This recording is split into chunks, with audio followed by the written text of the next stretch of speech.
Please ఈ వీడియోని like చేయండి, షేర్ చేయండి, కామెంట్ చేయండి, సబ్స్క్రైబ్ చేయండి. ఆండాల్ దివ్య తిరువడిగలే శరణం.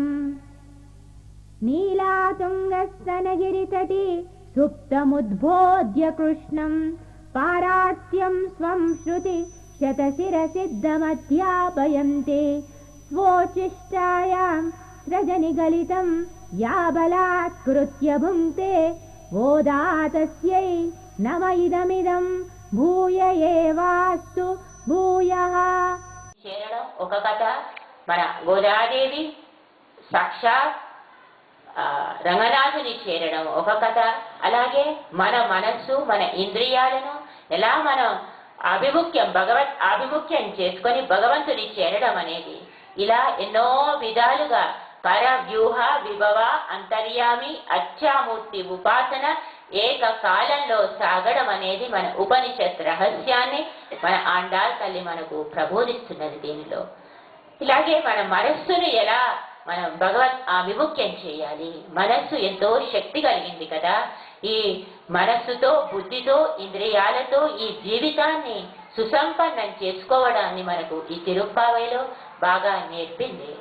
మన భట్టర్ వారికి తిరుప్పావై అంటే ఎంతో ప్రీతి. పరాశర భట్టర్ వారికి వారు నిత్యము అంటే ఈ తిరుప్పావైని అనుసంధానం చేస్తూ ఉండేవారు.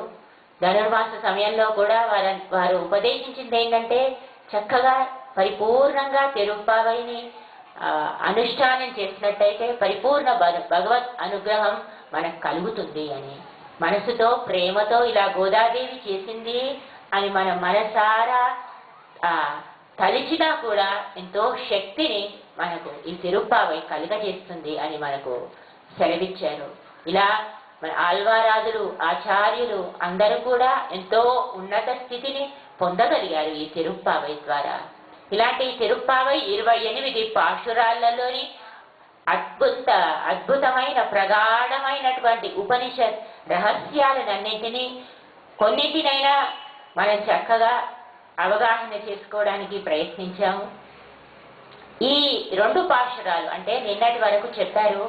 నిన్న ఏం చెప్పారు మన ఆండాళ్ తల్లి? కరవైగల్పించన్నం, మాకేంటి జ్ఞానం లేదు అంటే ఆకించన్యం, ఏమి లేని వారం కదా మేము, అనన్య గతికులమై ఉన్నాము, నీ చరణాల విందాలనే మేము ఆశ్రయించి ఉన్నాము, మాకు శరణ్యం నీ పాదాల విందాలే, మమ్మలను రక్షించు తండ్రి అంటూ భగవానుని మనం ప్రస్తుతించే విధానాన్ని మనకు తెలుపుతున్నారు. అంటే మనం ప్రార్థించే విధానాన్ని మనకు తెలుపుతున్నారు.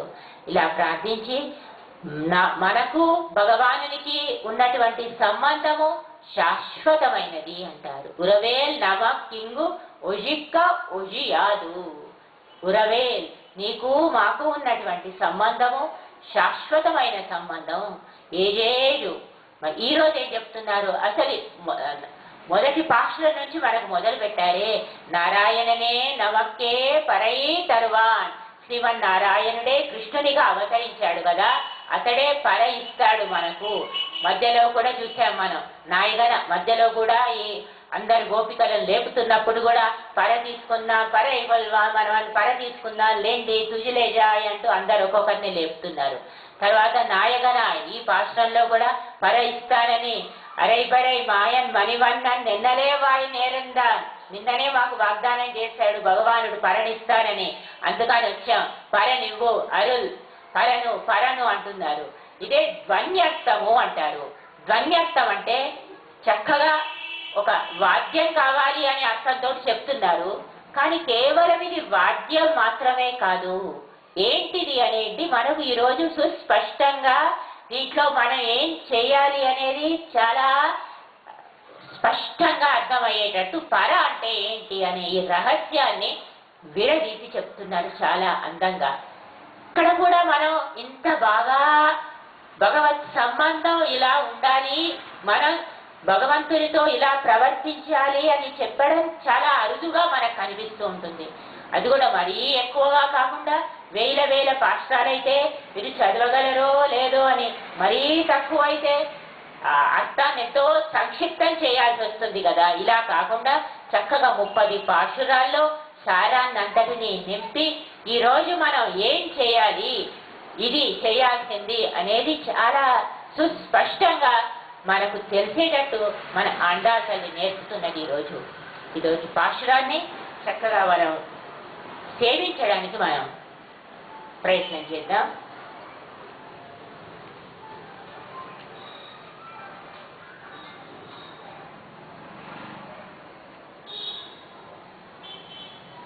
ఈ రెండు పాశురాలను షిత్తుం వంగక్కడల్ పాశురాలను ఫలశ్రుతి పాశురాలు అంటారు. అంటే ఫలశ్రుతి పాశురాలంటే ఈ 28 పాశురాలను మనం సేవించాం కదా, తిరుప్పావై పాశురాలను. ఈ పాశురాల చదవడంతో ఏమవుతుంది అనేది అనమాట. మన ఆండాళ్ తల్లి దీంతో చక్కగా దీని సారాన్నంతటిని కూడా చదివాం కదా, తిరుప్పావై అనుసంధానం చేస్తున్నాము. అసలు తిరుప్పావైలో ఏంటి మనకు తెలుపుతున్నారు అనేది ఈ పాశురంలో తెలుపుతూ, అలాగే ఈ తిరుప్పావైని అనుసంధానం చేయడం వలన మనకు కలిగే ఫలం ఏంటి, ఫలం తెలియాలి కదా. తెలిసినప్పుడే చక్కగా ఎవరైనా ఆ పనినందు ఒక మంచి నమ్మకంతో నిష్ఠతోటి చేయడానికి వీలవుతుంది. అందుకని ఈ ఫలాన్ని మనకు తెలుపుతుంది. ఈ తిరుప్పావైని చక్కగా ప్రేమతోటి, అన్బినాల్ అనేది చాలా ముఖ్యం కదా. నిన్న తెలిపిందే పాశ్రంలో మనకు అన్బినాల్ అర్యాద పిల్లైగలో, మేమంతా చిన్న పిల్లలం కానీ ప్రేమతోటి నిరతిశయ భక్తితోటి మేము ఉన్నవారము అని. ఇలా ఈ సారాన్ని మనకు, ఈ పర అంటే ఏంటి అనే దాన్ని ఈ పాశ్రంలో మనకు తెలుపుతున్నారు చక్కగా. షిత్తుం షిరుకాలే వందు ఉన్నై చేవిత్తు ఉన్ పొత్తామరై అడియే పోత్తుం பொருள் கேளாய் பெத்தம் மேயத்துன்னம் குலத்தில் பிறந்து நீ குத்தேவல் எங்களை கொல்லாமல் போகாது எத்தப்பறை கொள்வான் நன்னுகான் கோவிந்தா எத்தேய்க்கும் ஏஜேஜு பிறவிக்கும் உந்தன்னோடு உத்தோமே யாவோ முனக்கே நாம் ஆஷெய்வோம் மைத்தை நங்காமங்கள் மாத்தேலோர் ఎంపావాయ్. దీంట్లో మనం అనుకోవచ్చు సారాన్ని అంతటిని కూడా తెలుపుతున్నారు ఈ పాశురంలో. షిత్తుం అనే ఈ పాశురంలో ఏంటి దీని అంతరార్థం? షిత్తుం అంటే మిక్కిలి ప్రాతకాలముననే, మిక్కిలి వేకువ జాముననే, ఇంకా తెల్లవారడానికి చాలా పూర్వకాలమే. మనం ధనుర్మాసం చేస్తున్నాం కదా, ధనుర్మాసంలో బ్రాహ్మీ ముహూర్తంలోనే లేచి, ఇంత చలిగా ఉన్నా కూడా లేచి మన ఆండాళ్ తల్లి సన్నిధిలో మనం చేరుతున్నామే. అలాగా షిత్తుం అంటే మిక్కిలి, కొద్దిగా కాదు చాలా పూర్వపు, అంటే షిత్తుం చాలా వేకువ జాముననే మేమంతా కూడా. షిత్తుం షిరు కాలే అంటే ప్రాతకాలముననే, షిత్తుం అంటే మిక్కిలి ప్రాతకాలముననే, షిత్తుం షిరు కాలే మిక్కిలి ప్రాతకాలముననే, చాలా ప్రొద్దుననే సూర్యోదయానికన్నా పూర్వమే మేమందరం కూడా లేచి వందు అంటే మేమందరం కూడా వచ్చి చేరి, అంటే ఎప్పుడు వస్తాం మనం? ప్రేమ మనకున్నప్పుడే కదా మనం వచ్చేది. ఆ ప్రేమతోటి మేమంతా కూడా వచ్చి దేనికోసం వచ్చాము? ఉన్నయి సేవిత్తు, వచ్చి ఉన్నయి అంటే మనకి తెలుసు, నిన్ను అనే మిమ్మల్ని సేవించి ఉన్నయి సేవిత్తు, మిమ్మల్ని పరిపూర్ణమైన భక్తితో నిరతిశయమైన ప్రీతితో సేవించడానికి మేము వచ్చాము. మిక్కిలి ప్రాతకాలముననే, ఇంకా తెల్లవారక ముందే, బాగా చీకటిగా ఉన్నప్పుడే, ఆ నక్షత్రాలు ఉన్నప్పుడే మేమందరం కూడా అందరం చలిలో లేచి వచ్చామే నీ దగ్గరికి నిన్ను సేవించడానికి.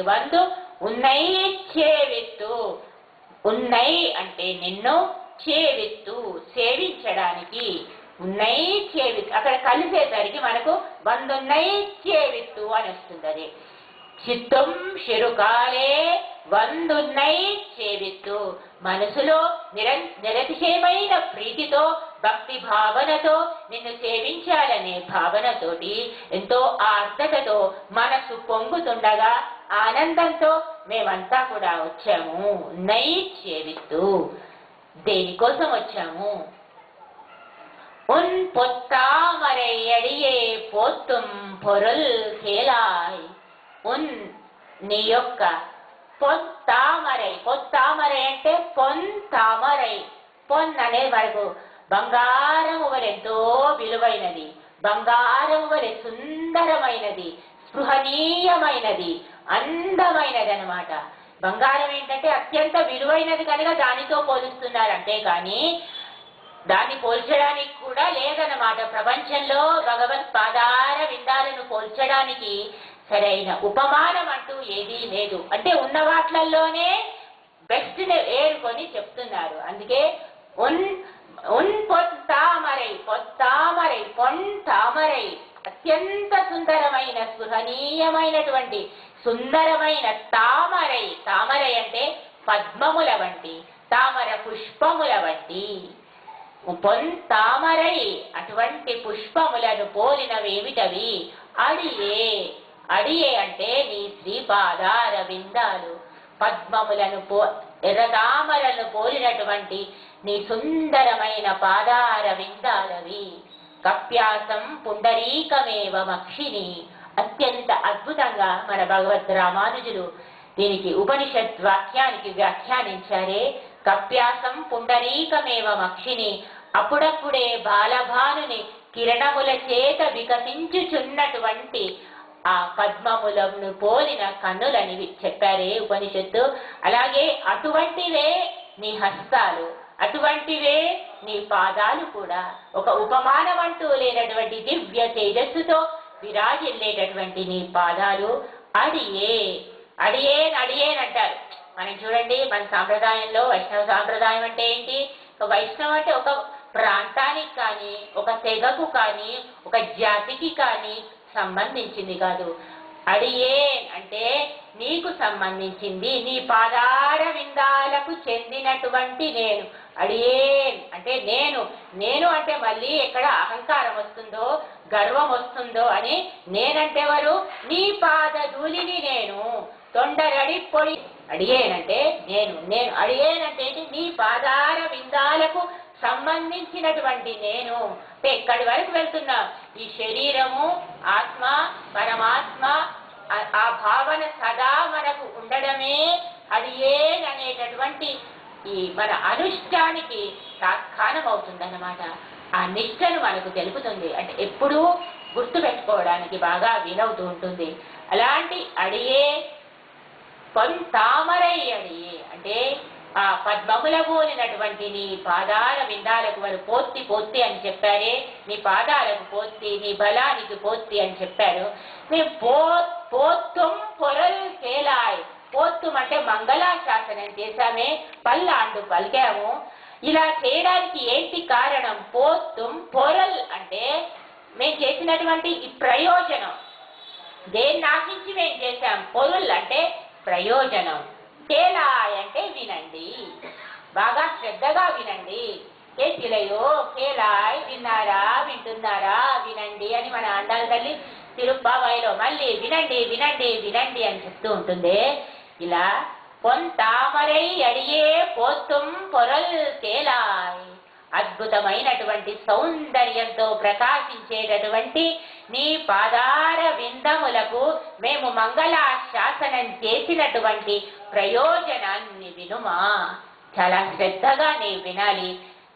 చిత్తం చిరుకాలే తెల వారక ముందే మిక్కిలి వేకువ జాముననే మేమందరం కూడా వచ్చి నిన్ను సేవించి నీ దివ్యమైనటువంటి పాదార విందాలకు మంగళాశాసనం చేశాము.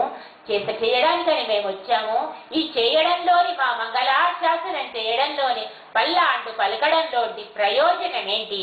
పోత్తుం పొరుల్ కేలాయ్. పోత్తుం అంటే మంగళాశాసనం చేయడంలోని పొరుల్ అంటే ప్రయోజనం. మా ఉద్దేశం ఏంటి? మా అర్థం ఏంటి? దీంట్లో వినండి. కేలాయ్. కేలాయ్ అంటే వినండి, జాగ్రత్తగా వినండి. అడుగుతున్నారు కదా మేము ఎందుకు వచ్చాము. ఒకసారేమో కృష్ణుడు అన్నాడు, ఒకసారేమో మాకేమొద్దు అంటారు, ఒకసారేమో పర కావాలి అంటారు, నీ అనుగ్రహం ఉంటే పర ఇవ్వు అంటున్నారు. మాకేం అక్కర్లేదు ఏంటి అనే దాన్ని ఈ భాషలందు మనకు చాలా స్పష్టంగా తెలుపుతున్నారు. అసలు మేము వచ్చింది ఏంటి, మాకేం కావాలి అనేది ఏంటి మళ్ళీ చెప్తున్నారు. మేంటి మా స్థితి ఏంటి, మేము ఎలాంటి స్థితిలో ఉన్నాము. పెత్తమ్మేస్తున్నాం కులస్తిల్ పిరందు, మేము ఎటువంటి వారమో తెలుసా భగవన్.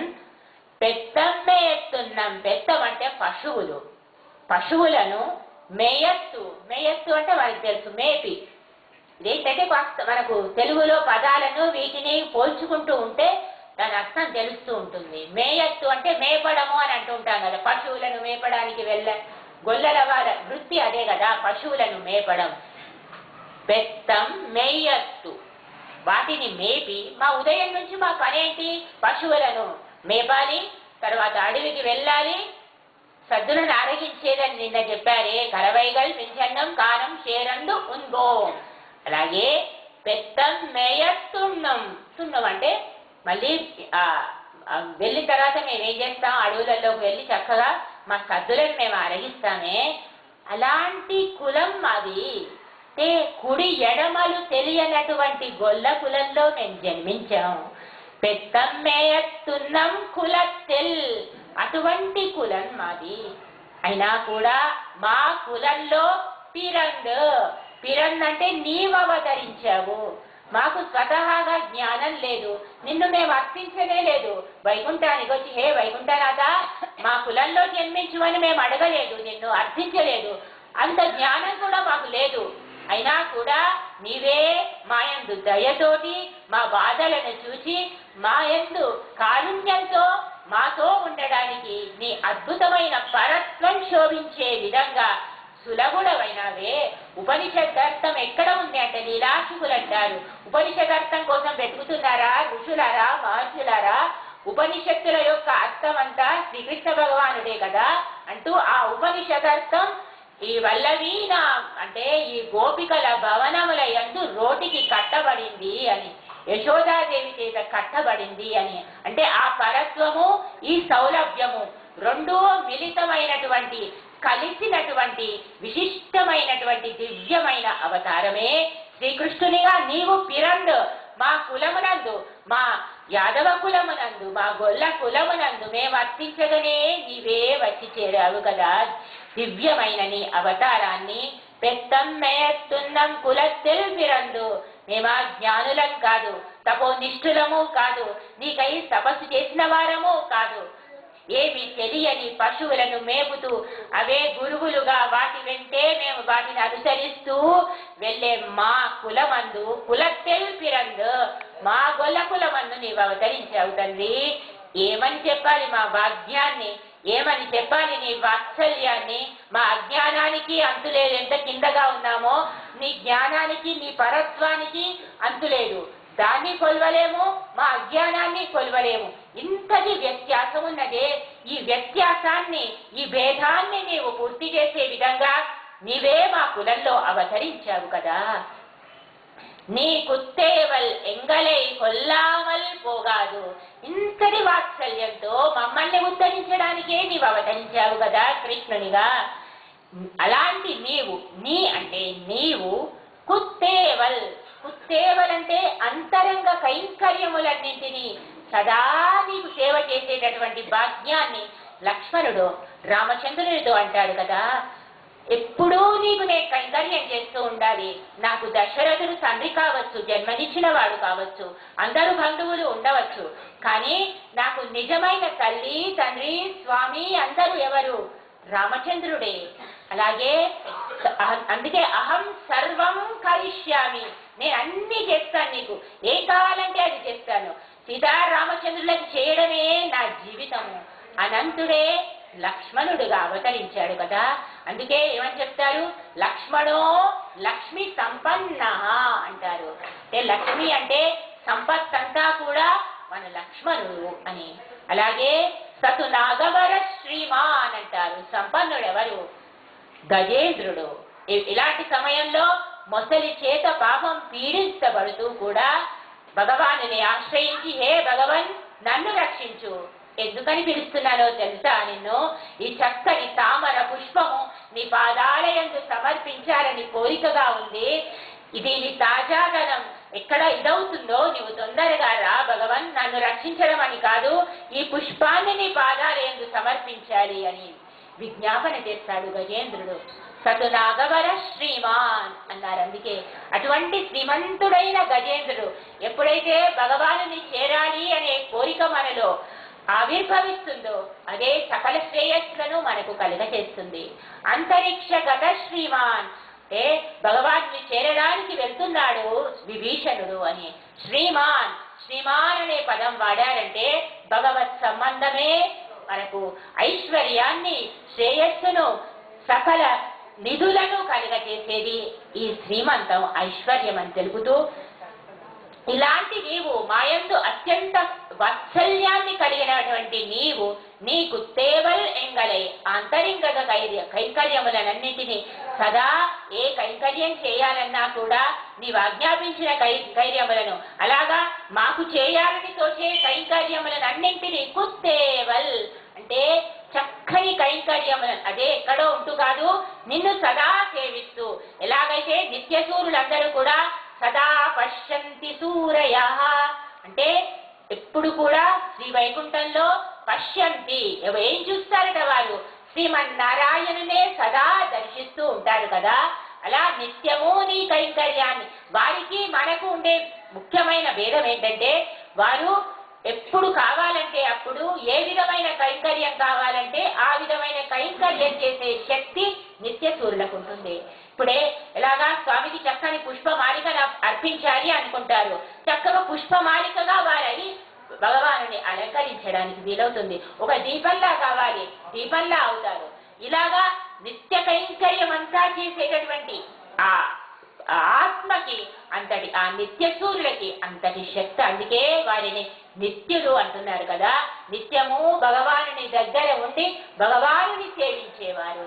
మాకు కూడా అలాంటి కైంకర్యం చేసే అవకాశాన్ని ప్రసాదించు అంటూ ఈ కుత్తేవల్ అంటే అంతరంగిక కైంకర్యములను, సకల విధములైన కైంకర్యములను చేసేటటువంటి శక్తిని, అలాంటి అదృష్టాన్ని మాకు ప్రసాదించి నీ కుత్తేవల్ ఎంగళై అంటే వచ్చిన మా అందరికీ కూడా, ఒక్కరి కోసం వారు అడగడం లేదు, ఎంగళై అందరికీ కూడా ఏకహాస్వాదు నభుంజిత అన్నట్టుగా ఈ మధురమైన కృష్ణ అంటే నిరతిశయమైన ప్రేమ రూపమైనటువంటి ఆనంద స్వరూపుడమైన నీవు మా అందరి చేత మా కైంకర్యములను నీవు స్వీకరించాలి. ఎంగళై కొల్లామల్ పోగాదు అంటే స్వీకరించకుండా కొల్లామల్ పోగాదు అంటే ఉండడానికి వీలు లేదు, నీవు స్వీకరించే తీరాలి అంతే. ఇంకా కుత్తేవల్ ఎంగళై కొల్లామల్ పోగాదు, నీ కుత్తేవల్ ఎంగళై కొల్లామల్ పోగాదు, నీవు మా అంతరంగ కైంకర్యములన్నీ, మా సకల కైంకర్యములను, మా అందరి కైంకర్యములను నీవు స్వీకరించాలి భగవన్. ఇంకా చెప్తున్నారు, అసలు మేము పరా అంటున్నామే మొదటి నుంచి, నెల రోజుల నుంచి పర కావాలి, పర ఇస్తావా లేవా, పర అనుగ్రహించాలి అని అంటున్నామే. ఏంటి ఈ పర? పరై కొల్వా నన్నుహాన్ గోవింద చాలా స్పష్టంగా చెబుతున్నారు. ఇస్తై అంటే ఈ రోజు మేము వచ్చింది దేనికి, ఈనాడు మేము వచ్చింది దేనికి, అసలు మేము వచ్చిన ప్రయోజనం ఏంటి? పరై కొల్వాన్, పరను కొల్వాన్ నీ దగ్గర నుంచి తీసుకొని అది లభించగానే వెళ్ళిపోవడానికి మేము రాలేదు. ఈ రోజు మేము వచ్చిందేంటి? పరై కొల్వాన్ నన్ను హాన్, దానికి మేము రాలేదు. గోవింద హే కృష్ణ, ఈ రోజు నీ దగ్గర నుంచి పరను తీసుకొని దాన్ని తీసుకోగానే వెళ్ళిపోవడానికి మేము రాలేదు. టోటల్ క్లియర్ గా మనకు ఈ పాశురంలో అసలు ఈ పర కోసం మేము రాలేదు అని చెప్తున్నారు. పరై కొల్వాన్ నన్ను హాన్ గోవింద.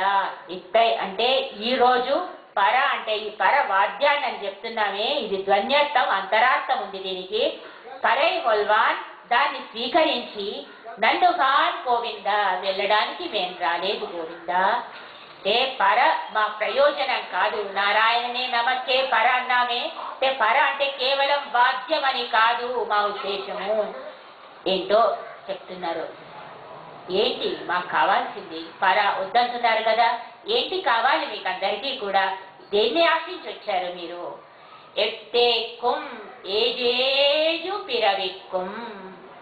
ఎత్తేక్కుం అంటే సర్వకాలములయందు, ఎలాంటి కాలమైనా సరే, ఈ రోజు నుంచి, ఈ క్షణం నుంచి, వర్తమానము భవిష్యత్తు అంతా కూడా ఎత్తేక్కుం, ఏ కాలమైనా సర్వకాలములలో కూడా ఎత్తేక్కుం ఏజేజు, ఏడేడు జన్మలకు. ఈ జన్మతోటే కాదు పరిమితము, ఈ జీవితానికే కాదు, ఈ జీవితం మళ్ళీ జీవితం, మళ్ళీ జీవితం, మళ్ళీ మళ్ళీ మళ్ళీ ఎన్ని జీవితాలుంటే అన్ని జీవితాలలో, మానవ జీవితాల ఏ జీవితమైనా పర్వాలేదు, ఏజేజు ఏడేడు పిరవిక్కుం జన్మలకు కూడా.